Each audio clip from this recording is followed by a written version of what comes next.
Welcome friends.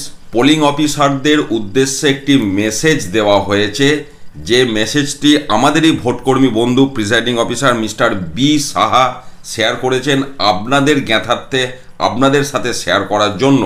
প্রথমে বলি কি রয়েছে সেই মেসেজে। দেখুন, যেটা বলা হচ্ছে সকল ভোটকর্মীদের উদ্দেশ্যে বলা হচ্ছে যে আপনাদের যে ভোটের সামগ্রী দেওয়া হবে সেই ব্যাগে সিআরপিএফের জওয়ানদের কি করণীয় এবং কি করণীয় নয় তার একটি এক পাতার বিবরণী থাকবে।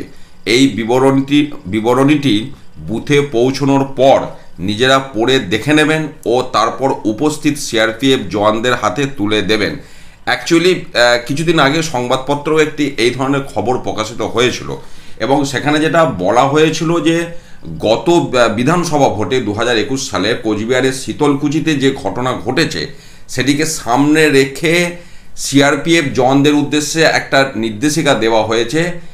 সেখানে মূল যেটা বক্তব্য ছিল, সিআরপিএফ জওয়ানরা নিজেদেরকে রক্ষা করার জন্য বা আত্মরক্ষার জন্য অথবা পোলিং অফিসার পোলিং পার্সোনেল যারা থাকবেন তাদের আত্মরক্ষার জন্য অথবা মেশিনগুলিকে রক্ষা করার জন্য আক্রমণের শেষ অস্ত্র হিসাবে ফায়ারিং করবেন।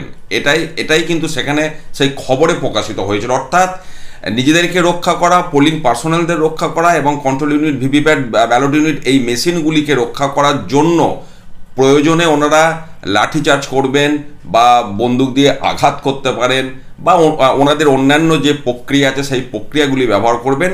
একদম কোনোভাবেই যদি কন্ট্রোল না করা যায় শেষ অস্ত্র হিসাবে ফায়ারিং করবেন। নির্বিচারে ফায়ারিং আমরা যেটা বলি বা শুরুতেই ফায়ারিং করে দেওয়া, এই বিষয়টিকে কন্ট্রোল করতে চাইছে এমন নির্বাচন কমিশন। তো দেখা যাক আজকে সেই গাইডলাইন দেওয়া হলে সেই গাইডলাইনের চিত্র সামনে এলে সেটাও আমি আপনাদের সাথে শেয়ার করব।